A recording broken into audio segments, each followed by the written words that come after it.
রান্নাবাটির পক্ষ থেকে সকল দর্শক বন্ধুদের স্বাগত জানিয়ে শুরু করছি নুডলসের এই নাস্তার রেসিপি। খেতে কিন্তু অসাধারণ হয়, ছোট থেকে বড় সকলের মুখে লেগে থাকার মতো এই রেসিপি একবার বানালে কিন্তু বাড়ির সবাই বারবার খেতে চাইবে।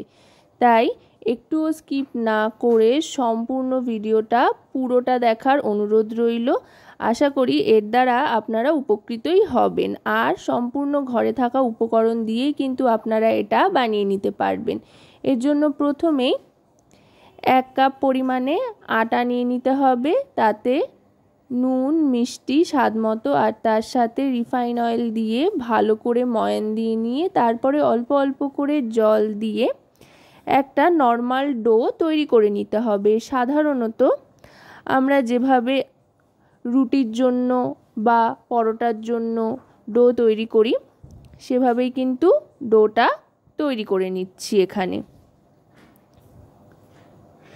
আটার ডোটা কিন্তু তৈরি হয়ে গিয়েছে। এবার এটার থেকে লেচি কেটে নেব, না খুব বড় না খুব ছোট, বেশ মিডিয়াম সাইজের লেচি 4টে কেটে নিয়েছি। আর এদিকে নুডলস নিয়ে নিয়েছি। নুডলসগুলো কিন্তু প্যাকেটের মধ্যে থাকা অবস্থাতেই ভেঙে গুঁড়ো করে নিতে হবে, তাতে এটা বানাতে অনেক সুবিধা হবে। আমি এখানে 2 প্যাকেট নুডলস নিয়ে নিয়েছি। 2 প্যাকেট নুডলসেই কিন্তু পুরোপুরি হয়ে যাবে। এবার যে মশলা থাকে সেটা আলাদা করে নিচ্ছি। করে নিয়ে গরম জলে মশলাটা দিয়ে দিচ্ছি। আগেই জলটা ফুটে উঠলে ভালো করে মশলাটা দিয়ে দিতে হবে। মশলাটা ভালো করে জলের সাথে মিশে যাওয়ার পর গ্যাসের ফ্লেমটা মিডিয়ামে করে দেবো, আর তারপরে যে নুডলস বা ম্যাগিটা ছিল সেটা দিয়ে দিচ্ছি।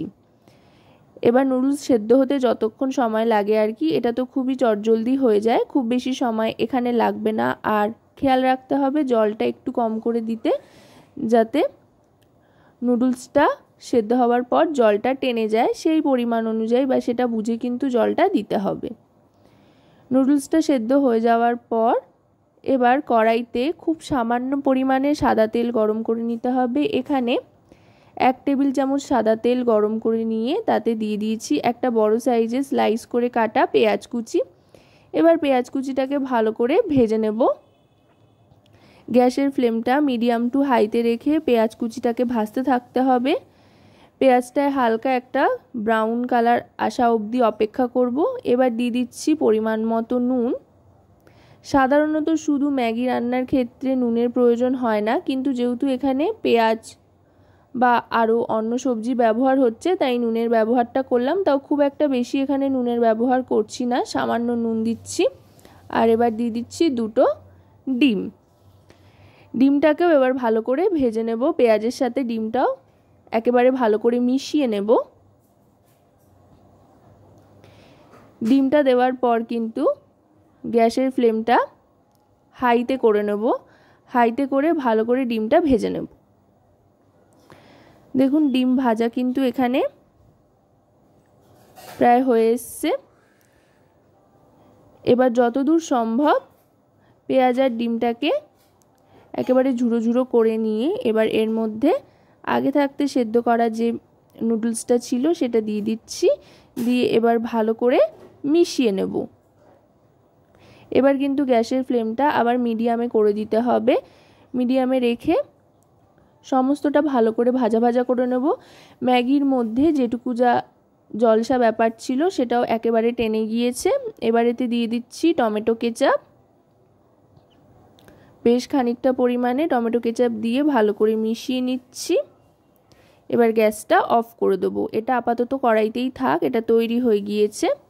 এবার এখানে 1/2 কাপ মতো আটা নিয়ে নিয়েছি, আর তার সাথে নিয়ে নিচ্ছি 1 চামচ পরিমাণে সাদা তিল আর 1/2 চামচ নুন। এখানে আটার একটা ব্যাটার তৈরি করে নেব। এবার দিয়ে দিচ্ছি লঙ্কার গুঁড়ো, বেশ একটা ঝালঝাল ফ্লেভার আসবে। আর তার সাথে দিয়ে দিচ্ছি কারি পাতা। এতে কিন্তু দারুণ সুন্দর একটা ফ্লেভার আসবে। ম্যাগির মশলার সাথে কারি পাতার ফ্লেভার একবার একসাথে বানিয়ে দেখবেন, দুর্দান্ত একটা স্বাদ আসছে। কিন্তু সম্পূর্ণ নতুন একটা রেসিপি বলতে পারেন। এবার ভালো করে মিশিয়ে নিচ্ছি পাতলা একটা ব্যাটার তৈরি করে নেব জল দিয়ে।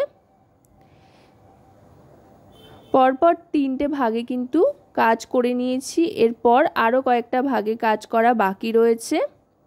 প্রথমে আটা মেখে লেচি কেটে নিয়েছি, তারপরে ম্যাগির একটা পুর তৈরি করে নিয়েছি, আর এখানে এবার আটার ব্যাটার তৈরি করে নিলাম।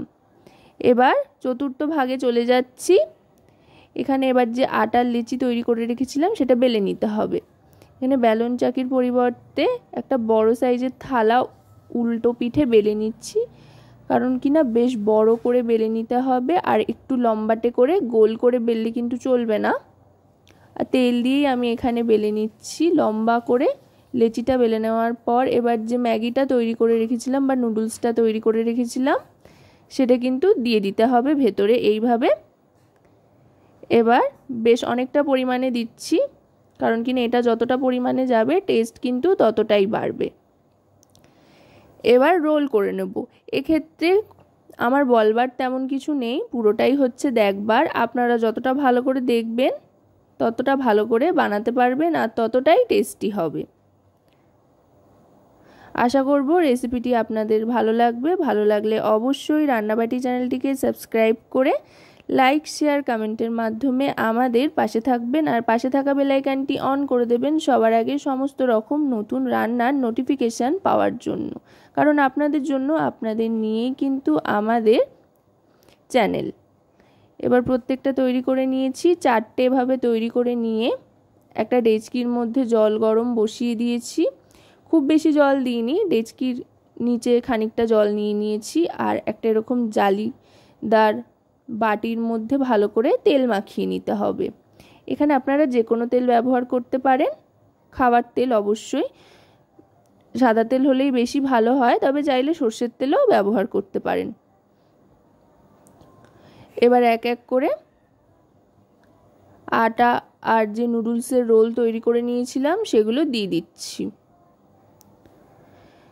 4টে তৈরি করেছি, 4টেই দিয়ে দিলাম। দিয়ে এবার ঢাকনা চাপা দিয়ে দেব। মোটামুটি 5 থেকে 10 মিনিট মতো কিন্তু এরকমভাবে ভাপাতে হবে এটাকে, বা স্টিমে রাখতে হবে। আরেকটা প্লেট দিয়ে ঢাকনা চাপা দিয়ে 10 মিনিট বাদে প্লেটটা সরিয়ে নিলাম। দেখুন এগুলো কিন্তু সম্পূর্ণভাবে সেদ্ধ হয়ে গিয়েছে। এবার এটা তুলে নিচ্ছি। তুলে নিয়ে প্রথমে 2 ধারটা কেটে বাদ দিয়ে দিচ্ছি। যেই 2 ধার কেটে বাদ দিয়ে দিচ্ছি এগুলো ফেলবার কোনো প্রয়োজন নেই, চাইলে এগুলোও আপনারা ভেজে নিতে পারেন, এগুলোও খেতে বেশ ভালো লাগবে ভেজে নিলে। এবার এই রোলটাকে মাঝ বরাবর কেটে নেব। আমি এখানে 2 টুকরো করছি, তবে আপনারা চাইলে আপনাদের ইচ্ছে মতো টুকরো করে নিতে পারেন, যতটা বড় সাইজ রাখতে চান তার উপরে নির্ভর করে। দেখুন পুরোটা কিন্তু খুব সুন্দর সেদ্ধ হয়ে গিয়েছে। এইভাবে 4টে রোল থেকে 8টা নাস্তার রেসিপি কিন্তু তৈরি করে নিচ্ছি আমি। প্রথমে ধার দুটো কেটে নিয়ে আরও আরেকটা দেখিয়ে দিচ্ছি। দেখুন দেখতে কিন্তু দারুণ মজাদার হয়েছে, আর খেতেও কিন্তু অসাধারণ হয়। আরও আরেকটা ওইভাবে কেটে নিলাম, আর ভেতরটা কিন্তু সম্পূর্ণভাবে সেদ্ধ হয়ে গিয়েছে আটার অংশটা। আর ম্যাগি বা নুডলসটা তো রান্না করাই ছিল। এবার যেটা করব সেটা হচ্ছে যে আটার পাতলা ব্যাটারটা তৈরি করে রেখেছিলাম তার মধ্যে ডিপ করে নেব ভালো করে। তার মধ্যে ডিপ করে নিয়ে এবার তেলে ছেড়ে দেব। তেলটা কিন্তু ভালো করে গরম করে নিতে হবে, একদম আগুন আগুন গরম করে নিতে হবে তেলটাকে, কারণ কিনা তেল যদি ভালো করে গরম না হয় তাহলে কিন্তু এটা ঠিকঠাক ভাজা হবে না। তাই একদম গরম গরম তেলে ছেড়ে দিতে হবে। ছেড়ে দিয়ে তারপরে আস্তে আস্তে ভাজতে থাকতে হবে। বাইরে থেকে যেমন মুচমুচে, ভেতর থেকে কিন্তু তেমনই সুস্বাদু, আর বাইরে থেকে দারুণ সুন্দর ক্রিস্পি হবে, যেহেতু এই আটার ব্যাটারটা ডিপ করা হয়েছে। এবার এরকম লালচে রং আসা পর্যন্ত ভাজতে থাকতে হবে। দেখুন দেখতেও কতটা লোভনীয় হয়েছে।